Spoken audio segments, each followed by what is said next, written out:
আসসালামু আলাইকুম।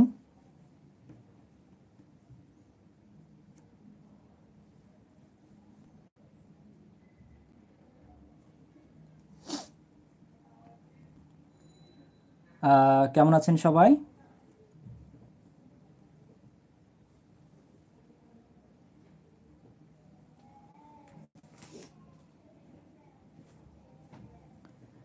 একটু কমেন্ট করে বলবেন সাউন্ড ঠিকঠাক আছে কিনা, ক্লিয়ার দেখা যাচ্ছে কিনা। আমরা আমাদের ক্লাসটি শুরু করে দিব।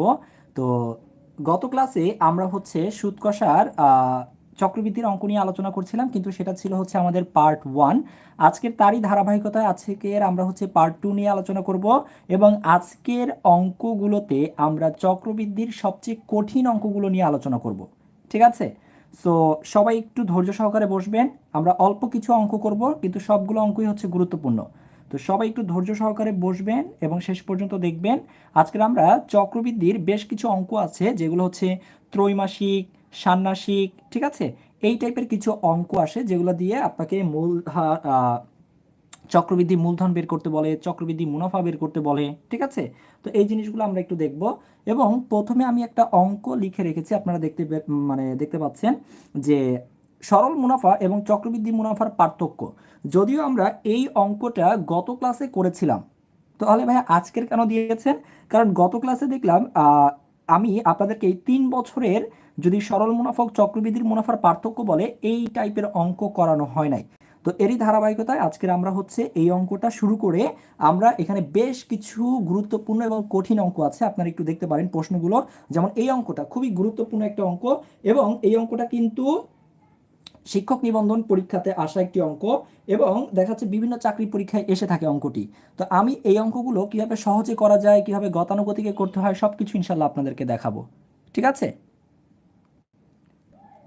আচ্ছা, যারা ইউটিউবে ক্লাসগুলো দেখছেন তাদেরকে একটু বলবো, আপনাদের ওখানে দেখবেন যে ভিডিওর যে কোয়ালিটি সেটাকে আপনারা বাড়িয়ে নিতে পারবেন। কোয়ালিটির একটা অপশন আছে, ওখানে সেটিংয়ে গিয়ে ওখানে একটা অপশন আছে কোয়ালিটি, ওখানে গিয়ে আপনারা ওইটাকে হাই করে দেন। ঠিক আছে? তাহলে আপনারা একদম ক্লিয়ার দেখতে পাবেন।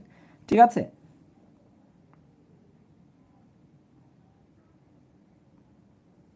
আচ্ছা, আমরা তাহলে শুরু করে দিচ্ছি। আমরা তাহলে শুরু করে দেই আমাদের প্রথম অঙ্ক। আমাদের প্রথম অঙ্ক কি আছে আমরা একটু দেখি, আসেন। আমরা প্রথমেই দেখতে পাচ্ছি লেখা আছে যে বার্ষিক শতকরা 10 টাকা মুনাফায় 5,000 টাকায় 3 বছরের সরল মুনাফা ও চক্রবৃদ্ধি মুনাফার পার্থক্য কত? আমি গত ক্লাসেই আপনাদেরকে লিখে দিয়েছিলাম। যে ভাইয়া যদি এরকম সরল মুনাফা ও চক্রবৃদ্ধি মুনাফার পার্থক্য বের করতে বলে, তাহলে সেটা 2 বছরের জন্য যদি হয় তাহলে সূত্রটা হচ্ছে কি মনে আছে? যদি 2 বছরের জন্য বলে তাহলে সূত্রটা হচ্ছে পি আর স্কোয়ার। আর যদি 3 বছর সময় উল্লেখ করে দেয় তাহলে সূত্রটা কি? সূত্রটা হচ্ছে পি আর স্কোয়ার ইন্টু আর প্লাস 3 অথবা আর প্লাস 3, যেটাই লিখি আমরা। ঠিক আছে? তাহলে এই হচ্ছে 3 বছর, সময়টা যদি এন ইকুয়াল টু 3 থাকে তাহলে সূত্র হচ্ছে এইটা, আর সময়টা এন ইকুয়াল টু 2 থাকলে সূত্র হচ্ছে এটা। তো গত ক্লাসে আমরা এই সূত্র দিয়ে অঙ্ক করেছি, কিন্তু এই সূত্র দিয়ে অঙ্ক করা হয় নাই। তো আমরা আজকে এই সূত্র দিয়ে জাস্ট একটা অঙ্ক করে আমরা চক্রবৃদ্ধির অন্য অঙ্কে চলে যাব। ঠিক আছে? তো চলেন আমরা একটু শুরু করি। আমরা আমরা একটু শুরু করি, আসেন। আমাকে বলেছে সরল মুনাফা চক্রবৃদ্ধি মুনাফার পার্থক্য কত। তাহলে আমরা লিখে ফেলি পার্থক্য সমান, পার্থক্য সমান। এখানে পার্থক্য কয় মানে সময় কয় বছর দেওয়া আছে? 3 বছরের জন্য সময় দেওয়া আছে, তাই না? তাহলে সূত্রটা হবে কি? এই সূত্রটা হবে, অর্থাৎ পি আর স্কোয়ার ইন্টু আর প্লাস 3, তাই না? আচ্ছা ভাইয়া, আমরা কি এই অঙ্কগুলোর ভিতরে কোনটাকে কি দ্বারা প্রকাশ করা হচ্ছে এগুলো কি আমরা জানি? এখানে বলেছে বার্ষিক শতকরা 10 টাকা মুনাফায়, তার মানে এইটা হচ্ছে আমার সুদের হার, তার মানে হচ্ছে এটা হচ্ছে আর এর মান। ঠিক কিনা বলেন? আচ্ছা, তারপরে বলেছে 5,000 টাকায়, তার মানে এইটা হচ্ছে আমার আসল টাকা, পি এর মান, তাই না? এবং এটা হচ্ছে আমার সময় দেওয়া আছে, সময় এন ইকুয়াল টু হচ্ছে 3 বছর, তাই না? আমাদের সব কিছুই দেওয়া আছে, তাহলে আমরা কিন্তু খুব সহজেই অঙ্কটা করে ফেলতে পারবো। আমরা সবগুলো মান এখানে বসাই দিয়ে আসেন। পি, পি মানে কত? মূল মানে আসল যে টাকাটা, 5,000 টাকা, লিখে ফেলেন 5,000, ইন্টু আর, আর মানে হচ্ছে কি সুদের হার, সুদের হার কত? 10 টাকা, মানে শতকরা 10 টাকা। তার মানে সুদের হারকে আমরা, অর্থাৎ এই যে 10%, এই 10%কে আমরা লিখতে পারি 10/100 লিখতে পারি। তাহলে আমরা লিখে ফেলি 10/100। এর উপরে একটা স্কোয়ার আছে, স্কোয়ার দিয়ে ফেলেন। ঠিক আছে, ক্লিয়ার? আচ্ছা, এরপরে একটু খেয়াল করে দেখেন এখানে কি আছে, r+3। আর মানে কি, সুদের হার। তাহলে সুদের হার কত আছে, 10%, শতকরা 10 টাকা অথবা 10% বলা একই কথা। তাহলে 10% মানে একটু আগে আমরা লিখলাম 10/100, তাহলে লিখে ফেলেন আবার 10/100 প্লাস হচ্ছে 3। ওকে, এবার এটা আমরা ক্যালকুলেশন করলেই কিন্তু আমরা আমাদের অ্যান্সারটা পেয়ে যাব।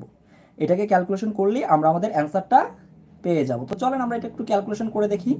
আছেন, এখানে হচ্ছে 5,000 টাকা ইন্টু, আমরা একটু কাটাকাটি করে ছোট করে নেই, এই একটা শূন্য এই একটা শূন্য কাটেন, তাহলে উপরে থাকে 1, 1 স্কোয়ার মানে হচ্ছে 1, আর নিচে থাকে 10, 10 স্কোয়ার মানে হচ্ছে 100, তাই না? ইন্টু এই শূন্য কেটে দেন, তাহলে উপরে থাকে 1, নিচে থাকে 10। তাহলে আমরা যদি এটা লসাগু করি, 1/10 যোগ হচ্ছে 3, লসাগু কত হবে, লসাগু হবে হচ্ছে 10। 10 দিয়ে 10কে ভাগ করলে ভাগফল পাবো 1, একের সাথে 1 গুণ করলে হয় 1, এবং এখানে কিছু নাই মানে নিচে আছে 1, তাহলে 1 দিয়ে 10কে ভাগ করলে ভাগফল পাবো 10, 10 এর সাথে 3 যদি গুণ করেন তাহলে পাবো আমরা 30। তাহলে 30 আর 1 যোগ করলে হয় 31। তাহলে আমরা সরাসরি লিখে দেই 31 বাই হচ্ছে কত, 10। এটুক পর্যন্ত আমরা বুঝতে পেরেছি, এটুক পর্যন্ত আমরা বুঝতে পেরেছি। আচ্ছা, এবার জাস্ট আমরা কাটাকাটি করব, একটা শূন্য, দুইটা শূন্য, তিনটা শূন্য, 1 2 3টা শূন্য কেটে দেন, তাহলে কত কত থাকে, 5 আর 31, 5 আর 31 গুণ করে দেন। 5 আর 31 গুণ করলে কত আসে, 5 1 কি 5, 3 5 15, তার মানে 155 টাকা। এটাই হচ্ছে আমাদের অ্যান্সার, অর্থাৎ অপশন ক হচ্ছে আমাদের সঠিক উত্তর। সবাই একটু কমেন্ট করে বলবেন যে আপনারা বুঝতে পেরেছেন কিনা অঙ্কটি, সবাই একটু দ্রুত কমেন্ট করে বলবেন, ঠিক আছে?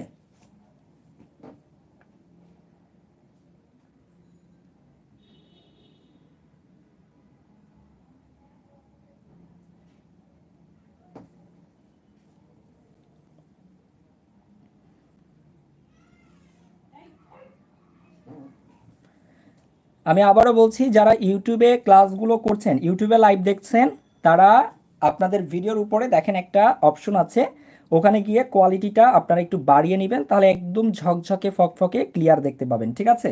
এই জিনিসগুলো আপনাদেরকে একটু জানতে হবে, একটু আপডেট হতে হবে। ওকে, আচ্ছা, তাহলে আমরা আমাদের অ্যান্সার পেলাম কত, 155 টাকা, অর্থাৎ অপশন ক হচ্ছে আমাদের সঠিক উত্তর। তো এবার চলেন আমরা এরই ধারাবাহিকতায় আজকের আমরা হচ্ছে আমাদের যে অঙ্কগুলো আপনাদেরকে শিখাইতে চাচ্ছিলাম এর মধ্যে একটা খুবই চমৎকার অঙ্ক আপনাদেরকে দেখাই। এই অঙ্কটা একটু খেয়াল করে দেখেন, এখানে একটা অঙ্ক আপনারা দেখতে পাচ্ছেন স্ক্রিনে, সবাই একটু খেয়াল করেন।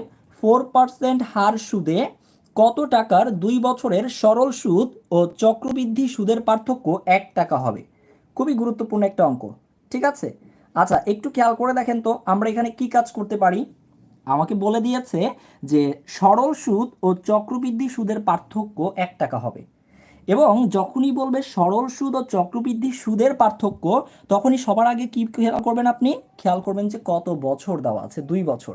তাহলে 2 বছর যদি হয়, 2 বছরের জন্য, 2 বছরের জন্য সূত্রটা কি ছিল, গত ক্লাসটা যারা করেছিলেন, আমি আবারও বলবো, যদি আপনি পার্ট 2 এর আজকের লাইভ ক্লাসটা দেখে থাকেন তাহলে অবশ্যই আপনাকে পার্ট 1 দেখতে হবে, যেটা আমরা ইতিমধ্যে নিয়ে ফেলেছি, ঠিক আছে? তাহলে অবশ্যই আপনাদেরকে পার্ট 1 দেখতে হবে, পার্ট 1 এর ভিতরে আমরা এই সূত্রগুলো লিখে দিয়েছি। 2 বছর যদি থাকে তাহলে পার্থক্যটা হচ্ছে এরকম, আমি আগে সহজভাবে আপনাদেরকে অঙ্কটা দেখাই, তারপরে যদি আপনারা বলেন স্যার এটাকে সূত্রের মাধ্যমেও করে দেখান, আমি দেখাবো, ঠিক আছে? আপনাদের উপর ডিপেন্ড করবে, আপনারা যেভাবে যাবেন সেভাবে পাবেন।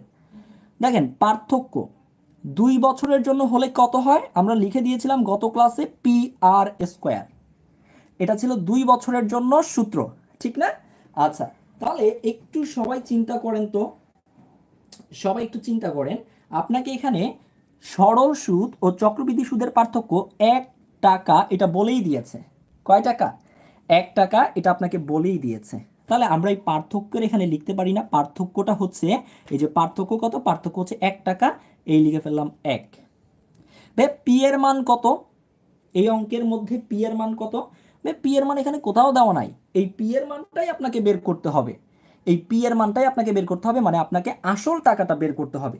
তাহলে পি এর মান যেহেতু লেখা নাই, মানে দেওয়া নাই, তাহলে পিটাকে লিখে রাখি এরকম, পি এর মানটা আমরা বের করব, ইনটু আর মানে কি, আমরা জানি আর মানে হচ্ছে সুদের হার, অর্থাৎ এইটা হচ্ছে আর।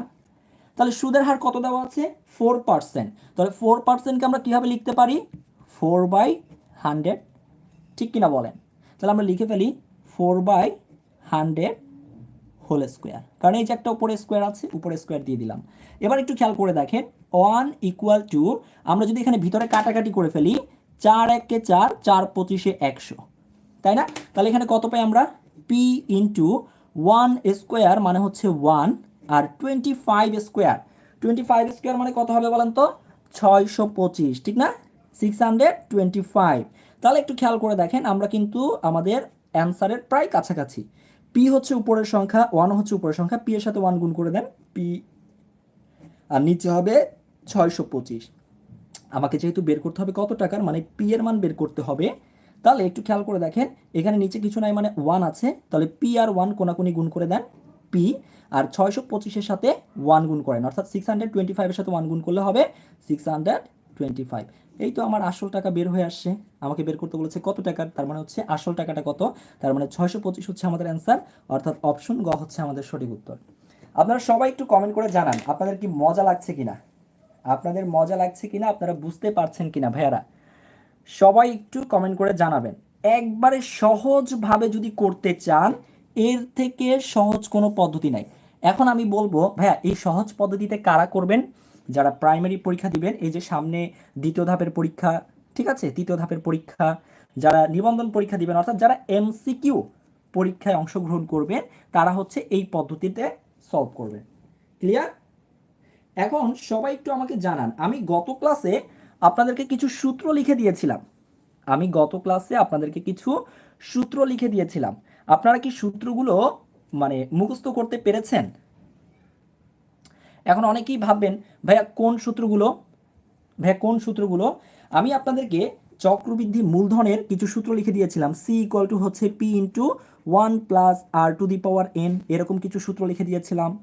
তারপরে লিখেছিলাম যে চক্রবৃদ্ধি সুদ, চক্রবৃদ্ধি সুদটা কিভাবে পাবো, অর্থাৎ আইসি দ্বারা প্রকাশ করা হয়, এটা হচ্ছে সি মাইনাস পি, অর্থাৎ চক্রবৃদ্ধি মূলধন থেকে পিটা বাদ দিয়ে দিতে হবে।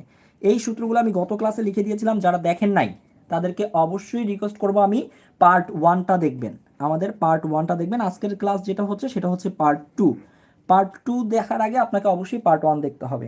আমি কি এই অঙ্কটার পার্ট, মানে এই অঙ্কটার হচ্ছে মানে গতানুগতিক বা বলা যায় যে সূত্র অ্যাপ্লাই করে যে পদ্ধতিটা, সেটা কি দেখাবো কিনা সবাই আমাকে একটু দ্রুত জানাবেন, দ্রুত, খুব দ্রুত জানাবেন, ঠিক আছে? সবাই একটু আমাকে কমেন্ট করে জানান।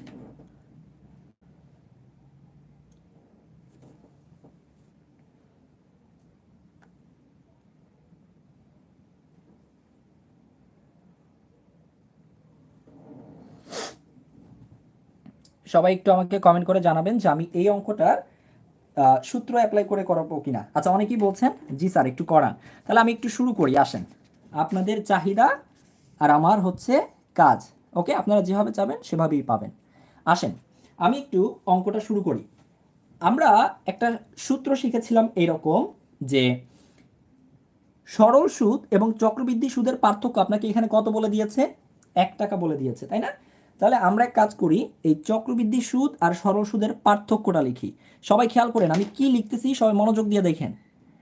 চক্রবৃদ্ধি সুদকে আমরা আইসি দ্বারা প্রকাশ করতে পারি, তাহলে আইসি মাইনাস সরল সুদকে আমরা আই দ্বারা প্রকাশ করতে পারি, অর্থাৎ চক্রবৃদ্ধি সুদ মাইনাস সরল সুদ ইকুয়াল টু, অর্থাৎ দুইটা সুদের পার্থক্য হচ্ছে কত? 1 টাকা। 1 লিখে দিলাম। আচ্ছা ওকে ফাইন। তাহলে এবার একটু ভালো করে খেয়াল করেন, এবার একটু ভালো করে খেয়াল করেন, এই আইসিটা কি? এই আইসিটা হচ্ছে চক্রবৃদ্ধি, কি বলেন তো? চক্রবৃদ্ধি কি এটা? চক্রবৃদ্ধি মুনাফা, চক্রবৃদ্ধি মুনাফা। তাহলে আইসি সমান আমরা সূত্র কি জানি? আইসি সমান আমরা সূত্র জানি হচ্ছে সি মাইনাস পি, ঠিক না? অর্থাৎ চক্রবৃদ্ধি মূলধন মাইনাস হচ্ছে আসল, ঠিক কিনা বলেন? তাহলে আমরা সেই অনুসারে লিখে আসেন, আমরা একদম ভেঙে ভেঙে লিখি। আইসি মানে হচ্ছে সি মাইনাস হচ্ছে পি, মাইনাস এইটা হচ্ছে সরল সুদের জন্য আই দ্বারা প্রকাশ করা হয়। সরল সুদের ক্ষেত্রে আমরা একটা সূত্র জানি, আই ইকুয়াল টু হচ্ছে পি আর এন। আপনারা এই সূত্রটার সাথে সবাই কম বেশি পরিচিত, তাই না? আমরা লিখে ফেললাম আই ইকুয়াল টু হচ্ছে কি পি আর এন, বোঝা যাচ্ছে? আচ্ছা, তাহলে দেখেন আই ইকুয়াল টু আমরা লিখতে পারি পি আর এন, লিখে ফেললাম, ইকুয়াল টু হচ্ছে 1, এরকম করি আগান। আচ্ছা, এবার একটু খেয়াল করে দেখেন, এবার একটু খেয়াল করে দেখেন আমরা কি কাজ করতে পারি। আচ্ছা, এই সিটা কি আপনাদের অনেকেরই মনে পড়বে সম্ভবত। সিটা হচ্ছে চক্রবৃদ্ধি মূলধন, তাই না? সিটা হচ্ছে কি চক্রবৃদ্ধি মূলধন। ভাই চক্রবৃদ্ধি মূলধনের একটা সূত্র শিখেছিলাম না আমরা? চক্রবৃদ্ধি মূলধনের সূত্রটা হচ্ছে এরকম যে C equal to P into one plus R to the power N, one plus R whole to the power হচ্ছে এন। তাহলে আমরা এই সি এর সূত্রটা লিখি। সি এর সূত্রটা কি হবে বলেন তো? সি এর সূত্রটা হচ্ছে P into one plus R to the power N, ঠিক কিনা বলেন? আচ্ছা, তাহলে এইটুক পর্যন্ত আমরা বুঝতে পেরেছি। আচ্ছা, তাহলে আমরা এক কাজ করি, এখানে আমরা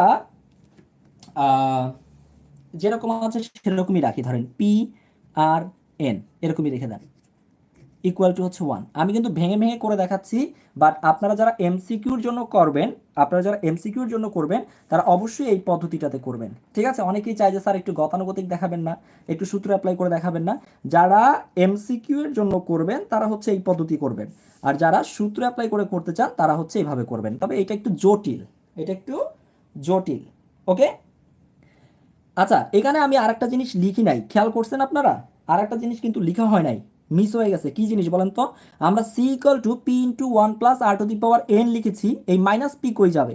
এই মাইনাস পিটাও কিন্তু লিখতে হবে আপনাকে। আচ্ছা আমি এই লাইনটা একটু কেটে দিই, আবার আসেন, আবার একটু আমি লিখি।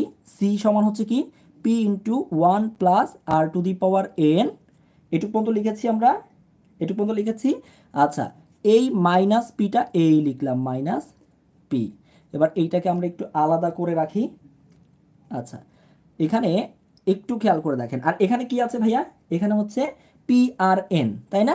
এই যে লিখে ফেলেন P R N equal to হচ্ছে 1। এই লাইনটা সবাই কেটে ফেলেন। এখানে আমি মাইনাস পিটা লিখে নাই, যেটা এই যে মাইনাস পিটা ছিল। ওকে, আচ্ছা এবার একটু খেয়াল করে দেখেন, একটু খেয়াল করে দেখেন এখান থেকে এখন কি কাজ করা যেতে পারে। আমরা এই অংশটা থেকে, পি কমন নিতে পারি না? পি কমন নিলে কি থাকে ভাইয়া দেখেন তো? যদি আমরা পি কমন নেই তাহলে এখানে থাকতেছে হচ্ছে 1 plus R to the power N minus 1, ঠিক কিনা দেখেন তো? যদি আমরা এখানের পি আর এখানের পিটা কমন নিয়ে ফেলি তাহলে এখানে থাকে 1 plus R to the power N, আর এখান থেকে তো পি তো কমন নিয়ে ফেললাম, তাহলে থাকে হচ্ছে শুধু কি 1। ওকে, আর এখানে যেরকম আছে পি আর এন এরকমই রেখে দেন। এটুক পর্যন্ত আমরা বুঝতে পারছি, এটুক পর্যন্ত আমরা বুঝতে পারছি। আচ্ছা, আশা করি এতটুকু পর্যন্ত সবাই বুঝতে পারছেন, কোনো কঠিন কিছুই নাই এখানে। আচ্ছা, তারপরেরটুকু একটু খেয়াল করে দেখেন, তারপরে আমরা কি কাজ করতে পারি ভাইয়ারা? তারপরে কি কাজ করতে পারি? আমরা মান বসাই দিয়ে আসেন, পি এর জায়গায় পি থাক, এই 1 প্লাস আর এর মান কত বলেন তো? এই অঙ্কের মধ্যে আর এর মান কত? আর এর মান কিন্তু 4%, তাই না? আর এর মান হচ্ছে 4%, ঠিক কিনা? সুদের হার হচ্ছে 4%। তাহলে আমরা এভাবে লিখতে পারি না 4/100, 4/100। এই যে এন এর মান কত বলেন তো? 2 বছরের জন্য সময় হচ্ছে 2, এই স্কোয়ার দিয়ে দেন। বুঝতেছেন কিনা ভাইয়ারা বলিয়েন, ঠিক আছে? বুঝতেছেন কিনা আমাকে বলিয়েন। -1 এই লিখেন -1, কাজ শেষ এতটুকু পর্যন্ত। এবার এই জায়গাটা তো তাহলে আমরা কাজ করি, পি এর জায়গায় থাক, আর এর মান কত? আর এর মান হচ্ছে 4%, তাই না? তাহলে আমরা একটু লিখি পি ইন্টু 4% মানে হচ্ছে 4/100 ইন্টু এন মানে কত? এন মানে হচ্ছে 2 বছরের জন্য, এই হচ্ছে 2 ইকুয়াল টু হচ্ছে 1, তাই না? তবে এইটা মনে হচ্ছে আমার অনেকের কাছে একটু কঠিন লাগতেছে, তাই না? কমেন্ট করতে থাকেন তো আপনারা যে আগের পদ্ধতিটা, এই যে এইটা কত সহজ, তাই না? কত সহজে হয়ে গেল, আর এটা একটু মোটামুটি অনেকের কাছে কঠিন লাগতেছে মনে হয়। আচ্ছা, ওই যে বললাম গতানুগতিক করতে গেলে যেমন আপনার সময় চলে যাবে অনেকটা, বাট আপনার একটু হিসাবটা জটিল হয়ে যাবে। তাহলে আমরা আসেন একটু এখানে ক্যালকুলেশন করে ফেলি। 4 দিয়ে যদি কাটি, 4 একে 4, 4 পঁচিশে 100। আচ্ছা, তাহলে আমরা এখানে হিসাবটা করি কত হয়। পি যদি আমরা লসাগু সরাসরি করে ফেলি তাহলে আমরা এখানে কত পাবো? আমরা পাবো হচ্ছে নিচে হচ্ছে 25, 25 একে 25 আর একে 26, অর্থাৎ 26/25 হোল স্কোয়ার মাইনাস 1, তাই না? আর এখানে কত পাই? এখানে যদি আমরা কাটাকাটি করি 4 25 100, তাই না? তাহলে আমরা উপরে আছে পি আর 2, তাহলে আমরা লিখতে পারি হচ্ছে 2p ডিভাইডেড বাই হচ্ছে 25 ইকুয়াল টু হচ্ছে 1, তাই না? এতটুকু পর্যন্ত আমরা ক্লিয়ার? এতটুকু পর্যন্ত আমরা বুঝতে পেরেছি ভাইয়েরা? আমাদের কিন্তু কাজ প্রায় শেষ। তাহলে তাহলে একটু খেয়াল করে দেখেন, আমরা এখানে লিখতে পারি পি আর এখানে যদি আমরা এটা ক্যালকুলেশন করে ফেলি 26 স্কোয়ার, 26 স্কোয়ার সমান কত আসে বলেন তো? 676। আর 25 স্কোয়ার সমান কত আসে? 625, তাই না? আমরা স্কোয়ার করে ফেলেছি, মাইনাস হচ্ছে 1 লিখে ফেলেন, আর এখানে হচ্ছে 2p ডিভাইডেড বাই হচ্ছে 25 আছে ইকুয়াল টু হচ্ছে 1। ওকে, আশা করি এতটুকু পর্যন্ত সবাই বুঝতে পারছি, এতটুকু পর্যন্ত সবাই বুঝতে পারছি। কারো কোনো ঝামেলা আছে? থাকার কথা না। এবার আমরা এক কাজ করি, এইটা একটা অংশ সবাই ভালো করে বুঝেন, এইটুকু একটা অংশ, এইটা একটা অংশ, এই দুইটা অংশ থেকে কি কমন যায় বলেন তো? এই দুইটা অংশ থেকে আমরা কিন্তু চাইলে পি কমন নিয়ে ফেলতে পারি। পি কমন নিলে কি থাকে বলেন তো? 676/625 মাইনাস 1 মাইনাস পি নিয়ে ফেললে এখানে থাকে হচ্ছে 2/25, মানে 2/25, তাই না? ইকুয়াল টু হচ্ছে 1, তাই না? আচ্ছা, আমরা বাকি অংশটুকু এই পাশে করি, আসেন। তাহলে এখানে আমরা লসাগু করতে পারি। এখন লসাগুটা করি, আসেন। লসাগু কত হবে? লসাগু হবে হচ্ছে 625, কারণ 625কে কিন্তু 25 দ্বারা ভাগ করা যায়, তাই না? তাহলে লসাগু হবে 625। তাহলে 625 দিয়ে 625কে ভাগ করেন, ভাগফল পাবেন 1, তার মানে হচ্ছে 676 মাইনাস এখানে কত হবে বলেন তো? 625, কারণ 1 দিয়ে যখন ভাগ করবেন 625 পাবেন, 625 একে 625, আর 25 দিয়ে 625কে ভাগ করলে পাবো কত আমরা? 25, 25 দুগুণে হচ্ছে 50 ইকুয়াল টু হচ্ছে 1। ঠিক আছে? আচ্ছা, তাহলে দেখেন আমরা একটু এখানে কাজটা করি। আমরা যদি উপরে হিসাবটা করে ফেলি তাহলে হচ্ছে 625 আর 50 মানে হচ্ছে 675। 676 থেকে 675 বাদ গেলে থাকে হচ্ছে 1, আর এখানে হচ্ছে 625, তাই না? আচ্ছা, তাহলে ইকুয়াল টু হচ্ছে 1। তাহলে আমরা যদি এই পি হচ্ছে উপরের সংখ্যা, 1 হচ্ছে উপরের সংখ্যা, তাহলে গুণ করে দিই। পি এর সাথে 1 গুণ করলে হয় পি, নিচে হচ্ছে 625 ইকুয়াল টু হচ্ছে 1। আমরা কিন্তু শেষ পর্যায়ে আছি। তাহলে এই 1 হচ্ছে উপরের সংখ্যা, নিচে কিছু নাই মানে 1 আছে, তাহলে 1 এর সাথে পি গুণ করে দেন, কোনাকুনি গুণ করলে পি 1 কে পি, আর 625 এর সাথে 1 গুণ করে দেন, তার মানে হচ্ছে 625। দেখেন আমরা কিন্তু পেয়ে গেলাম আমাদের অ্যান্সারটা 625। তবে এটা কিন্তু গতানুগতিক পদ্ধতি এবং একটু তুলনামূলকভাবে লম্বা এবং কঠিন পদ্ধতি, ঠিক কিনা? ঠিক কিনা বলেন? সবাই একটু দেখে নেন, সবাই একটু অঙ্কটা দেখে নেন, সবাই বুঝতে পেরেছেন কিনা একটু আমাকে বলেন। তবে আবারও বলবো, সবচেয়ে সহজ পদ্ধতি হচ্ছে এইটা, এমসিকিউর জন্য এটাই করবেন। আর কেউ যদি সূত্র অ্যাপ্লাই করে করতে চান, তাই না? যদি কেউ সূত্র অ্যাপ্লাই করে করতে চান তাহলে এভাবে করে করবেন। সবাই বুঝছেন কিনা আমাকে একটু জানাবেন দ্রুত।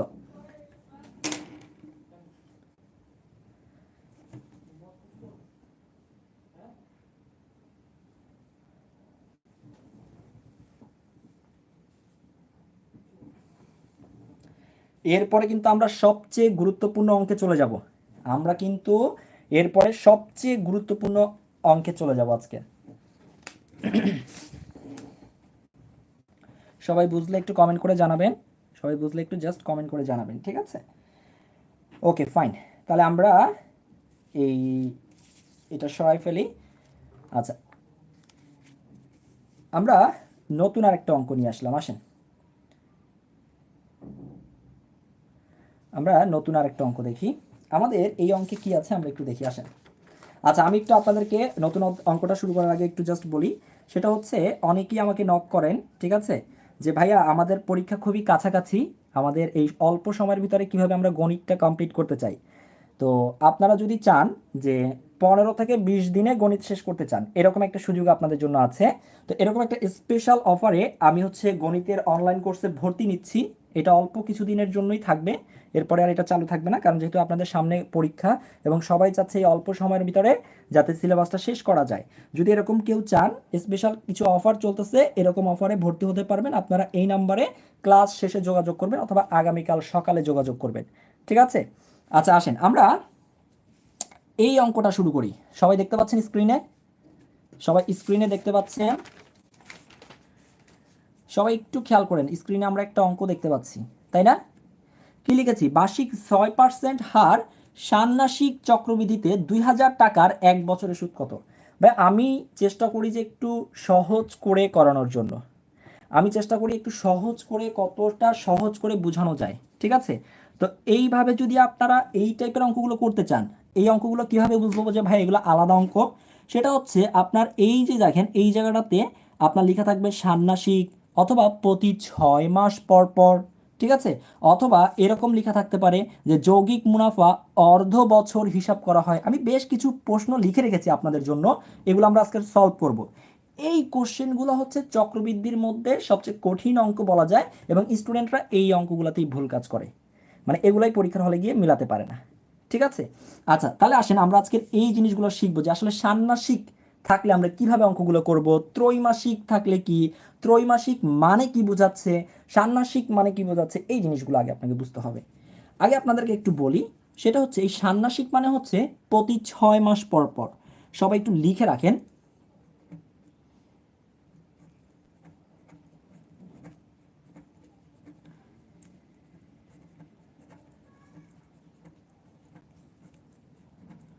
অর্থাৎ প্রতি 6 মাস পর পর আপনার হিসাবটা করা হবে, অর্থাৎ আপনার যে সুদের মানে হারের যে হিসাবটা সেটা হচ্ছে প্রতি 6 মাস পর হিসাব করা হবে। এমনিতে হচ্ছে সুদের হারটা যদি যেই সুদের হারটাই দেওয়া থাক না কেন, আপনি যত টাকা সুদ পাবেন বা লভ্যাংশ যেটা আমরা বলি, সেটা হচ্ছে সচরাচর 1 বছরের জন্য হিসাব করা হয়। কতটুকুর জন্য হিসাব করা হয়? 1 বছরের জন্য হিসাব করা হয়। কিন্তু যখন আপনাকে বলবে ষান্মাসিক, তখন আপনাকে বুঝতে হবে 1 বছর মানে হচ্ছে 12 মাস। তাহলে প্রতি 6 মাস পর হিসাব করা মানে হবে এই 6 দিয়ে 12কে ভাগ করেন, তার মানে আপনার হিসাবটা হবে 1 বছরে 2 বার। সবসময় সবাই 1 বছরে হিসাবটা কয়বার হবে এটা চিন্তা করবেন। আবারও বলি, ভাইয়া একটা অঙ্ক বুঝে গেলে আপনারা সব বুঝবেন। আগে আপনাদেরকে ষান্মাসিক আর ত্রৈমাসিক এই ব্যাপারটা ক্লিয়ার করি। আমি জানি কোথায় কোথায় ক্লিয়ার করলে আপনারা অঙ্কগুলো করতে পারবেন। তাহলে ষান্মাসিক ব্যাপারটা বুঝছেন? ষান্মাসিক মানে হচ্ছে প্রতি 6 মাস পর আপনার হিসাব করা হবে কত টাকা আপনি পেলেন। ঠিক আছে, আচ্ছা ভাইয়া, তাহলে যদি অর্ধ বছর বলে, অর্ধ বছরও সেম। অর্ধ বছর মানে কি? 1 বছর মানে হচ্ছে 12 মাস, আর অর্ধ বছর মানে কি? 6 মাস। তার মানে কি? এই অর্ধ বছর মানে হচ্ছে আপনার 1 বছরে 2 বার হিসাব হবে। 1 বছরে কয়বার হিসাব করা হবে? 1 বছরে 2 বার হিসাব করা হবে। তাহলে একটু খেয়াল করে দেখেন, অর্ধ বছর বা ষান্মাসিক একই অর্থ প্রকাশ করে। আর একটা জিনিস আছে ভাইয়া, ত্রৈমাসিক। ত্রৈমাসিক মানে কি বোঝায় ভাইয়া? ত্রৈমাসিক মানে হচ্ছে প্রতি 3 মাস পর পর হিসাব করা হয়। প্রতি 3 মাস, অর্থাৎ প্রতি 3 মাস পর পর হিসাব করা হয়। ত্রৈমাসিক মানে হচ্ছে প্রতি 3 মাস পর পর। তো ভাইয়া 3 মাস পর হলে একটু খেয়াল করে দেখেন, আমি আগে আপনাদেরকে বলেছি সবসময় 1 বছরে হিসাব করতে হবে। 1 বছর সমান হচ্ছে 12 মাস, আর ত্রৈমাসিক মানে হচ্ছে প্রতি 3 মাস পর পর আপনার লভ্যাংশের হিসাবটা করা হবে। তাহলে 3 মাস পর পর যদি হিসাব করা হয়, আপনার 1 বছরে মানে 12 মাসে 3 4 12, অর্থাৎ আপনার 4 বার হিসাব হবে। 1 বছরে আপনার হিসাবটা হবে কয়বার? 4 বার। সবাই আগে আমাকে একটু দয়া করে বলেন তো, আপনার এই ষান্মাসিক, ত্রৈমাসিক, হ্যাঁ, অর্ধ বছর, এই ব্যাপারটা কিছুটা বুঝছেন কিনা? সবাই একটু রিয়্যাক্ট দিয়ে জানান। সবাই একটু রিয়্যাক্ট দিয়ে জানান, অথবা একটু কমেন্ট করে জানান যে ভাইয়া আলহামদুলিল্লাহ, ত্রৈমাসিক, ষান্মাসিক, অর্ধ বছর, প্রতি 6 মাস, যা কোশ্চেনে বলুক না কেন আমরা একটু পারবো। সবাই একটু দ্রুত কমেন্ট করে জানাবেন, ঠিক আছে? আমি শুধু আপনাদেরকে কোথায় কোথায় ঝামেলাগুলো হবে, আমি আপনাদের মনের কথাগুলো জাস্ট বলবো, এবং আপনারা কোথায় পরীক্ষায় ভুল করবেন সেই জিনিসগুলো আপনাদেরকে ধরাই দিব আমি। ঠিক আছে, সবাই একটু আমাকে বলবেন যে আপনারা এই ষান্মাসিক আর ত্রৈমাসিক এই ব্যাপারটা ক্লিয়ার কিনা। আচ্ছা, এবার আসি। এই যে এখানে দুইটা কোশ্চেন লিখেছি না, আমি যদি আপনাদেরকে একটু দুইটা কোশ্চেন একসাথে দেখানোর চেষ্টা করি ভাইয়ারা, সবাই একটু খেয়াল করবেন। দুইটা কোশ্চেনকে যদি আমি একসাথে রাখি একটু, আচ্ছা আপনারা সম্ভবত দুইটা কোশ্চেনকে আপনি একসাথে দেখতে পাচ্ছেন, তাই না? দুইটা কোশ্চেনকে আমি যদি একসাথে একটু দেখার সুযোগ করে দেই, এই যে দুইটা কোশ্চেনই দেখা যাচ্ছে, তাই না? আচ্ছা, এই দুইটা কোশ্চেনের মধ্যে অনেক স্টুডেন্ট ভুল করে বসে থাকে।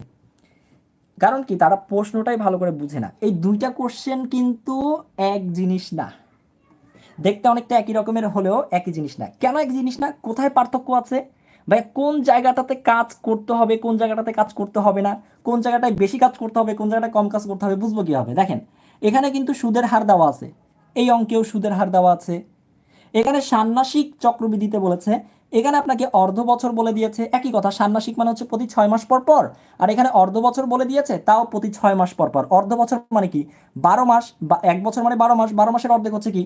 6 মাস। একই কথা, ষান্মাসিক মানে 6 মাস। Okay fine. এখানে একটা আসল টাকা দিয়ে দিয়েছে আপনার 2000 টাকা, এখানে আপনার আসল টাকা দিয়েছে 10,000 টাকা। এখানে আপনাকে একটা সময় বলে দিয়েছে 1 বছরের জন্য, এখানে আপনাকে বলে দিয়েছে 2 বছরের জন্য। প্রায় কিন্তু একই রকম, শুধু পার্থক্যটা কোথায় জানেন? এই জায়গাটাতে। এখানে আপনাকে বের করতে বলেছে সুদ কত, আর এখানে আপনাকে বের করতে বলেছে চক্রবৃদ্ধি মূলধন কত। অনেক স্টুডেন্ট ভাই, আমার অভিজ্ঞতা থেকে বলছি, যখন আমি আমার বেচে পেইড বেচে স্টুডেন্ট পড়াই, তখন যখন এরকম করতে দেই, তখন সবাই ভালোভাবে খেয়াল না করে এই সুদের এই পর্যন্ত বের না করে চক্রবৃদ্ধি মূলধন পর্যন্ত বের করে অ্যান্সার দাগায় আসে। একদম বাস্তব অভিজ্ঞতা থেকে বলছি, এই চক্রবৃদ্ধি মূলধন আর সুদ কিন্তু দুইটা এক জিনিস না। চক্রবৃদ্ধি মূলধন মানে হচ্ছে আমরা জানি কি, সি সি ইকুয়াল টু হচ্ছে পি ইন্টু 1 + r⁴ এইটা করলেও হয়ে যাবে, সূত্রে অ্যাপ্লাই করলেও হয়ে যাবে। আর সুদের এটা হচ্ছে আপনাকে এইভাবে বের করতে হবে, আইসি ইকুয়াল টু হচ্ছে সি মাইনাস পি। অর্থাৎ এই অঙ্কটাতে কাজ কিন্তু একটু বেশি, এই অঙ্কটাতে কাজ হচ্ছে আর একটু বেশি। সবাইকে বুঝতে পারছি আমরা?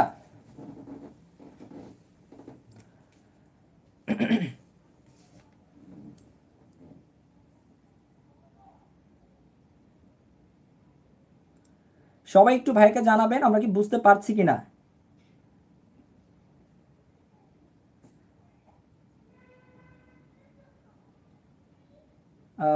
আমার সম্ভবত নেটে একটু প্রবলেম করছে, আমি একটু দেখি কি করা যায়।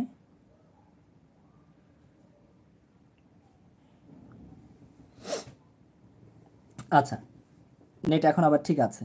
ওকে, তাহলে একটু ভালো করে খেয়াল করে দেখেন, আমার এই সুদের যে অঙ্কটা, এটার মধ্যে কাজটা আরো বেশি, কারণ আমাকে এই চক্রবৃদ্ধি মূলধন তো বের করতেই হবে, চক্রবৃদ্ধি মূলধন তো বের করতেই হবে, তারপরে আমাকে আবার এই অংশটুকুর কাজ করতে হবে, ঠিক না? ঠিক কিনা? আচ্ছা আসেন তাহলে আমরা একটা একটা করে অঙ্ক শুরু করি, আমরা একটা একটা করে অঙ্ক শুরু করি। আগে কোনটা করব বলেন, আগে আমরা কোন অঙ্কটা করব? যেহেতু এই অঙ্কটার কাজ কম, আমরা আগে এইটা দিয়ে শুরু করি, তারপর আমরা এই অঙ্কটা করব, ঠিক আছে? তাহলে বুঝতে আরো বেশি সুবিধা হবে। আসেন আগে আমরা এই অঙ্কটা দিয়ে কাজ করি, নিচেরটা দিয়ে কাজ করি, নিচেরটা দিয়ে আমরা কাজ করা শুরু করি। সবাই রেডি? আচ্ছা আসেন ভাইরা, খুব মনোযোগ দিয়ে খেয়াল করিয়েন। আমরা আগে প্রত্যেকটা জিনিস ভালো করে বুঝেন। ও আপনাদেরকে আরো একটা জিনিস বলি, এই অঙ্কগুলোর প্রতি আরো একটা জায়গায় আপনাদেরকে খেয়াল রাখতে হবে। এখন পর্যন্ত দুইটা জায়গাতে বলেছি কাজ করতে হবে। কি কি কাজ করতে হবে আবার একটু রিপিট করি। এক নম্বর হচ্ছে ষান্মাসিক ত্রৈমাসিক, এই ব্যাপারটা আপনাকে বুঝতে হবে, ঠিক কিনা বলেন? এই জিনিসটা আপনাকে বুঝতে হবে, তাই না? আচ্ছা, দুই নম্বরে হচ্ছে আপনাকে সুদ বের করতে বলেছে নাকি চক্রবৃদ্ধি মূলধন বের করতে বলেছে, এই ব্যাপারটা খেয়াল করতে হবে, ঠিক আছে? আর তিন নম্বর যে পয়েন্টটা, এইটা একটু আমি লিখে দিই আপনাদেরকে, সবাই একটু লিখে দেন, লিখে রাখেন যে যদি এরকম অর্ধ বছর, যৌগিক মুনাফা অর্ধ বছর অথবা ষান্মাসিক অথবা ত্রৈমাসিক এরকম কথা উল্লেখ থাকে, তাহলে আপনি দুইটা নোট করে নেন, খুব গুরুত্বপূর্ণ নোট এখানে লিখে নেন, এরকম নোট। এই টাইপের অঙ্কগুলোতে দুই জায়গাতে আপনার পরিবর্তন করতে হবে বা চেঞ্জ করতে হবে, লিখে রাখেন, দুই জায়গায়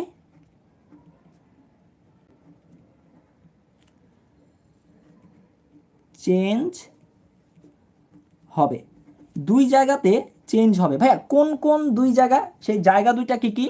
সেই জায়গা দুইটা হচ্ছে, একটু সবাই লিখে রাখেন, এক নম্বর দিয়ে লিখেন হচ্ছে সুদের হার, অর্থাৎ সুদের হারটা কিন্তু পরিবর্তন হয়ে যাবে ভাইয়া, সুদের হারটা পরিবর্তন হয়ে যাবে। আর একটা হচ্ছে লিখে রাখেন হচ্ছে সময়, সময়টা পরিবর্তন হয়ে যাবে। ভাইয়া কেমনে পরিবর্তন হবে, কি পরিবর্তন হবে, সব কিছু আমরা দেখবো ইনশাল্লাহ, ঠিক আছে? তাহলে আসেন আমরা শুরু করি, এই অঙ্কটা থেকেই শুরু করি বিসমিল্লাহ বলে। আচ্ছা, তাহলে আমরা এখানে দেখতে পাচ্ছি আমাদেরকে এখানে কি কি বলেছে, সুদের হার দিয়ে দিয়েছে, আর এর মান দেওয়া আছে, এটা হচ্ছে আমার আসল টাকা দেওয়া আছে 10,000 টাকা, এটা সময় দেওয়া আছে এন এর মান, এবং আমাকে বলেছে যৌগিক মুনাফাটা অর্ধ বছর হলে। তাহলে ভাইয়া আসেন এই অঙ্কের ক্ষেত্রে বলে দিয়েছে যৌগিক মুনাফা অর্ধ বছর, তাহলে এক বছর মানে হচ্ছে 12 মাস, তাই না? এক বছর মানে হচ্ছে 12 মাস, অর্ধ বছর মানে হচ্ছে 6 মাস, তাহলে 6 দিয়ে 12কে ভাগ করেন, তাহলে আমরা পাবো হচ্ছে 2, তার মানে 2 বার আপনার কি হিসাবটা করা হবে, অর্থাৎ লভ্যাংশের যে হিসাবটা বা সুদ বা মুনাফা যেটা পাবেন সেটার হিসাবটা 2 বার করা হবে এক বছরে। সব সময় মনে রাখবেন, এক বছরে কয়বার হিসাব হবে, এক বছরে হিসেব কয়বার হবে সেটা আপনি কাউন্ট করবেন। তাহলে এক বছরে এখানে এই অঙ্কের জন্য হিসাব হবে কয়বার, 2 বার, ঠিক আছে? এখন এই যে আপনি 2 বার পেয়েছেন না, আপনার চেঞ্জ হবে কোথায় কোথায়, সুদের হারে। তাহলে একটু ভালো করে খেয়াল করেন, সুদের হারটা এখন আর কিন্তু 20% থাকবে না, সুদের হারটা কিন্তু আর 20% নাই। বেশ, সুদের হারটা তাহলে কত লিখবো আমরা? সেটা হচ্ছে এই যে সুদের হার যত আছে সেটা আগে লিখেন 20%। মনে রাখবেন এই সুদের হারটাকে আপনি যত বার পেয়েছেন না, ছয় ছয় দিয়ে যখন 12 মাসকে ভাগ করছেন তখন আপনি পেয়েছেন যে আপনার হিসাবটা হবে 2 বার। এই 2 দ্বারা সুদের হারকে ভাগ করে দিবেন, তাহলে আপনি পাচ্ছেন হচ্ছে 10, তার মানে 10%। আপনার নতুন করে সুদের হারটা হচ্ছে 10%। আপনি একবারে ভুলে যান যেখানে সুদের হার 20% আছে। তার মানে আমরা সুদের হার কত, এখন আমরা ধরে নিব যে সুদের হার হচ্ছে 10%। এবার আরেকটা জায়গাতে পরিবর্তন হবে, চেঞ্জ হবে, সেটা হচ্ছে সময়। সময়কে এন দ্বারা প্রকাশ করা হয়। এখানে সময় আছে কয় বছর? সময় আছে 2 বছর, তাহলে লিখেন আগে 2। এবার এখানে যে 2 বার আপনার হিসাবটা করা হবে, একবার এটাকে ভাগ করলে আপনি আর এর মান পাবেন, আর এই 2 বার দিয়ে এইটাকে গুণ করলে আপনি পাবেন 4। তার মানে আপনার সময়টা হচ্ছে এখন পরিবর্তন হয়ে আগে ছিল 2 বছর, এখন হচ্ছে 4 বার। অর্থাৎ আগে এন এর মান ছিল 2, এখন হচ্ছে এন এর মান 4। কথা বুঝতে পেরেছেন? এন এর মান 4 কেন ভাইয়া? 2 বছর মানে হচ্ছে 2 বার হিসাব করা হতো, কিন্তু যখন অর্ধ বছর বলা হয়েছে, 1 বছরই তো হিসাব হয় 2 বার, তাহলে 2 বছরের হিসাব হবে 4 বার। এইটুকু জিনিস আপনাকে মনে রাখতে হবে। এতটুকু পর্যন্ত কি আপনারা বুঝতে পেরেছেন? তাহলে এবার আমাদের অঙ্ক হয়ে যাবে। সবাই আবার একটু জানান এতটুকু পর্যন্ত আপনারা বুঝছেন কিনা, তাহলে আমি আবার অঙ্কটা শুরু করতে পারি। আমার মূল জিনিস শেষ, আমার যত ঝামেলার জিনিস ছিল সবগুলো বোঝানো শেষ। সবাই একটু ভাইকে দ্রুত জানাবেন, আমার যত ঝামেলার জিনিস ছিল সব বোঝানো শেষ। এবার আমি অঙ্কটা শুরু করব কিনা, আসেন এবার আমরা অঙ্কটা শুরু করি। খুবই সহজ। আপনাকে বের করতে বলেছে চক্রবৃদ্ধি মূলধন। তা আমরা চক্রবৃদ্ধি মূলধন বের করার জন্য পূর্বের ক্লাসে অর্থাৎ পার্ট 1-এ অনেকগুলো নিয়ম দেখেছি। পার্ট 1-এ অনেকগুলো নিয়ম দেখছি না?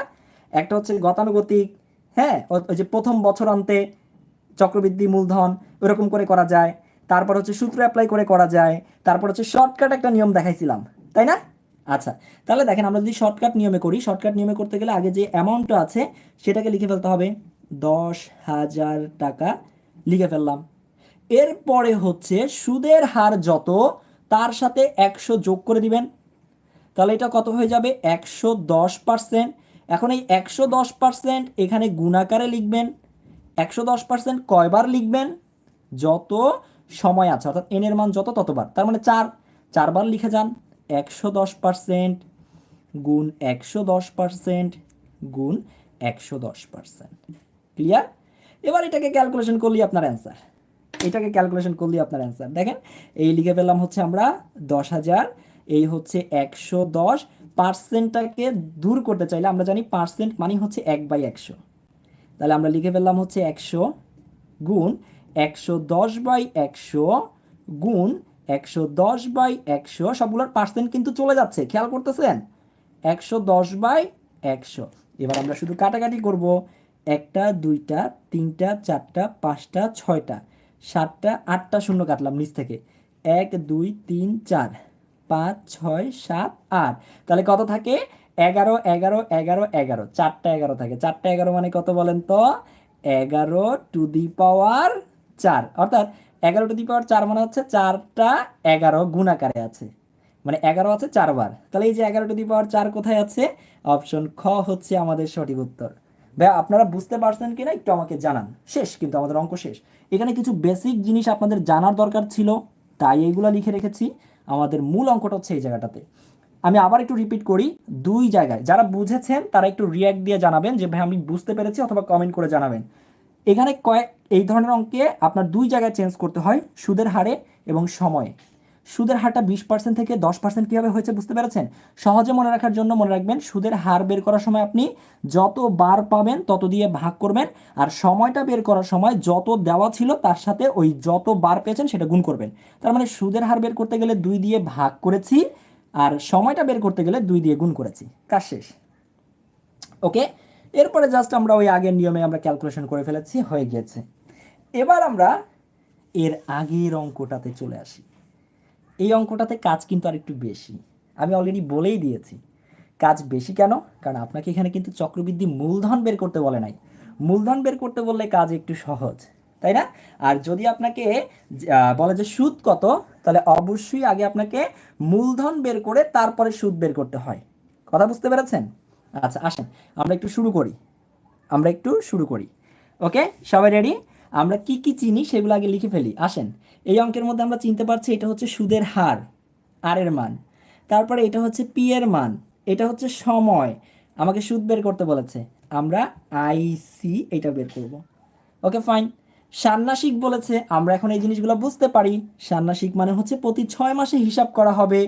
তাহলে দেখেন 1 বছর মানে যদি 12 মাস হয়, ষান্মাসিক মানে হচ্ছে প্রতি 6 মাসে হিসাব করা হবে।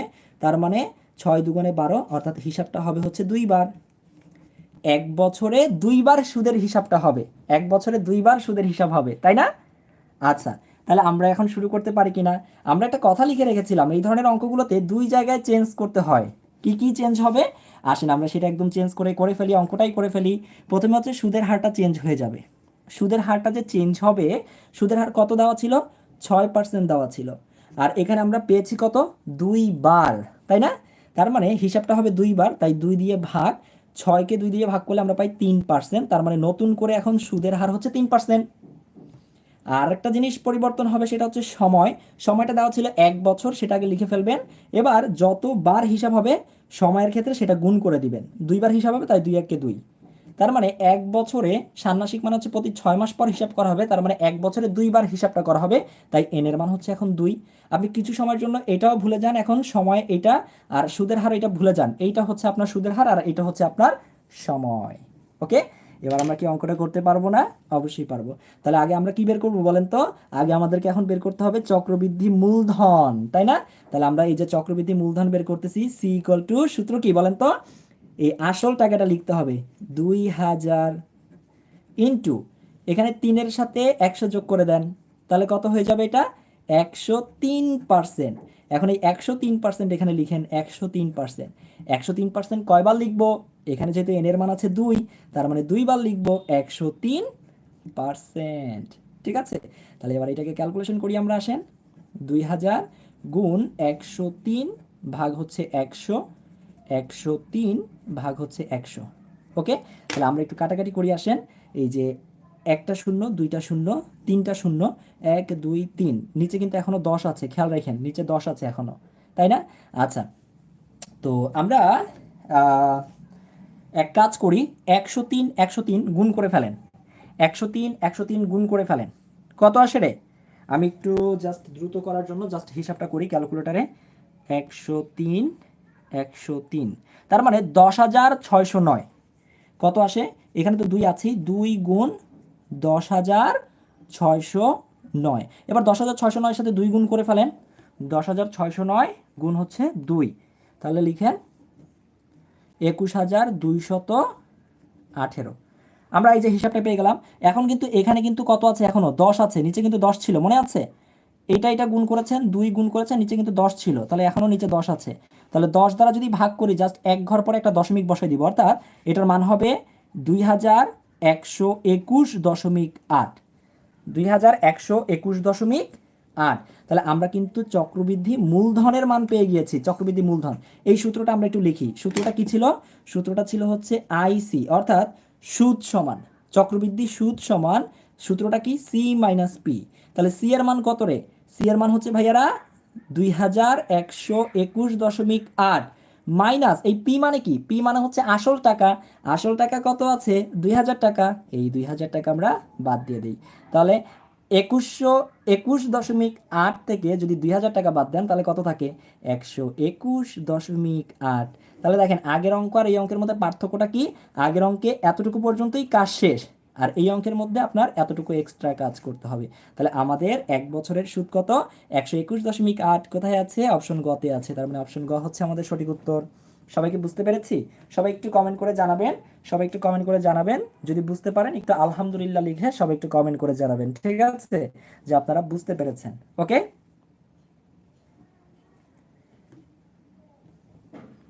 সবাই একটু কমেন্ট করে জানাবেন যে বুঝতে পেরেছেন কিনা, ঠিক আছে? সবাই একটু কমেন্ট করে জানাবেন বুঝতে পেরেছেন কিনা। আচ্ছা, আপনারা যদি বুঝে থাকেন, আমি আপনাদেরকে একটা অঙ্ক HW দিব, অর্থাৎ আপনারা সবাই বাড়িতে এই অঙ্কগুলো প্র্যাকটিস করবেন, ঠিক আছে?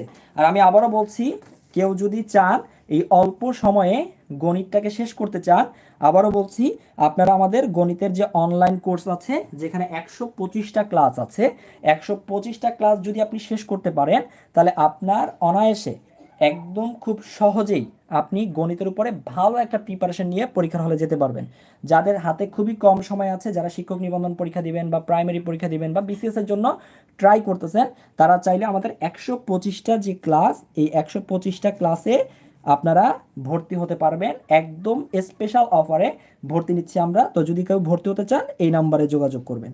আচ্ছা, একটু আগে আমরা যে অঙ্কগুলো করলাম এই টাইপের একটা অঙ্ক যদি আপনাদেরকে এখন আমি বাড়ির কাজ দেই, আপনারা সবাই কি বাড়ির কাজটা বাসায় চেষ্টা করবেন? সবাই একটু আমাকে বলেন তো, আপনাদেরকে যদি আমি একটা অঙ্ক বাড়ির কাজ দেই আপনারা সবাই কি বাসায় চেষ্টা করবেন? আপনারা সবাই চেষ্টা করবেন। যদি আপনারা না পারেন অঙ্কটা করতে সবাই কমেন্ট করে জানাবেন, আমি তাহলে পরবর্তী ক্লাসে ওই অঙ্কটা সবার আগে করে দেখাবো আপনাদেরকে। ঠিক আছে, সবার আগে ওই অঙ্কটা করে দেখাবো। আপনাদেরকে একটা অঙ্ক দিচ্ছি, সবাই আজকের বাসায় বসে এটা চিন্তা করবেন। ভাইয়া কিন্তু সব নিয়ম আপনাদেরকে দেখাই দিছি, অর্থাৎ যা যা জানার দরকার সব আপনাদেরকে দেখিয়েছি। এই অঙ্কটা আপনারা এইচডব্লিউ করবেন। ঠিক আছে, এই অঙ্কটা আপনারা এইচডব্লিউ করবেন। সবাই একটু দেখে রাখেন অঙ্কটা, আমি একবার একটু বলি। 40% চক্রবৃদ্ধি মুনাফায় 10 কোটি টাকা 2 বছরের জন্য বিনিয়োগ করা হলো। যদি চক্রবৃদ্ধি মুনাফা ত্রৈমাসিক, এই যে ত্রৈমাসিক মানে কি, 3 মাস পর পর হিসাব করা হবে, তার মানে 1 বছরে হিসাব করা হবে কয়বার? 4 বার। 1 বছরে হিসাব করা হবে 4 বার। ঠিক আছে, তাহলে আপনারা এইটা বুঝে বুঝে করবেন। চক্রবৃদ্ধি মূলধন বের করতে বলছি, কঠিন জিনিস দেই নাই, সুদ বের করতে বলি নাই, চক্রবৃদ্ধি মূলধন বের করতে বলেছি। আপনারা তাহলে এই অঙ্কটা সবাই প্র্যাকটিস করবেন এবং এই অঙ্কটার একটা স্ক্রিনশট দিয়ে রাখেন। আপনারা সবাই প্র্যাকটিস করে এই অঙ্কটার অ্যান্সার কত হবে আপনারা আমাকে কমেন্ট করে সবাই জানাবে। ঠিক আছে, সবাই একটু আজকের বলেন আজকের ক্লাসটা কেমন লেগেছে আপনাদের, আজকের ক্লাসটা ভালো লেগেছে কিনা। এবং এই চক্রবৃদ্ধির অঙ্কগুলো কিন্তু আমাদের শেষ, অর্থাৎ এর বাহিরে আর কোনো রকমের চক্রবৃদ্ধির অঙ্ক আপনাকে করতে হবে না বা পাবেনই না আপনি কোথাও। কথা বুঝতে পেরেছেন? এর বাহিরে আপনার আর না করলেও চলবে, কোনো রকমের অঙ্ক আর না করলেও চলবে। পরবর্তী ক্লাসে আপনারা কি ভিডিও চাচ্ছেন, অর্থাৎ গণিতের কোন অধ্যায়ের উপরে ভিডিও চাচ্ছেন বা কোন অধ্যায়টা খুব বেশি কঠিন লাগে, আপনারা সবাই কমেন্ট করতে থাকেন। ইনশাল্লাহ খুব শীঘ্রই আপনাদের সেই অধ্যায়টার উপরে লাইভ ক্লাস নেওয়া হবে। কার কার কোন অধ্যায়ের উপরে দুর্বলতা আছে, কে কে কোন অধ্যায়ে কম পারেন, সেটা বীজগণিত হতে পারে, সেটা পাটিগণিতের কোনো অধ্যায় হতে পারে, সেটা জ্যামিতি হতে পারে যে স্যার আমি ত্রিভুজ বুঝি না, আমি বৃত্ত রিলেটেড প্রশ্নগুলো বুঝি না, হ্যাঁ চতুর্ভুজ রিলেটেড যে প্রশ্নগুলো আছে জ্যামিতির এগুলো বুঝি না, অবশ্যই ক্লাস নেওয়া হবে। ঠিক আছে, তো সবাই একটু কমেন্ট করে জানাবেন কার কোন কোন অধ্যায়ে প্রবলেম আছে। আজকের ক্লাসটা এখানে শেষ করে দিচ্ছি। সবাই ভালো থাকবেন, সুস্থ থাকবেন, আর ক্লাসটা বেশি বেশি করে আপনার বন্ধুদেরকে শেয়ার করে দিবেন। আল্লাহ হাফেজ, আসসালামু আলাইকুম।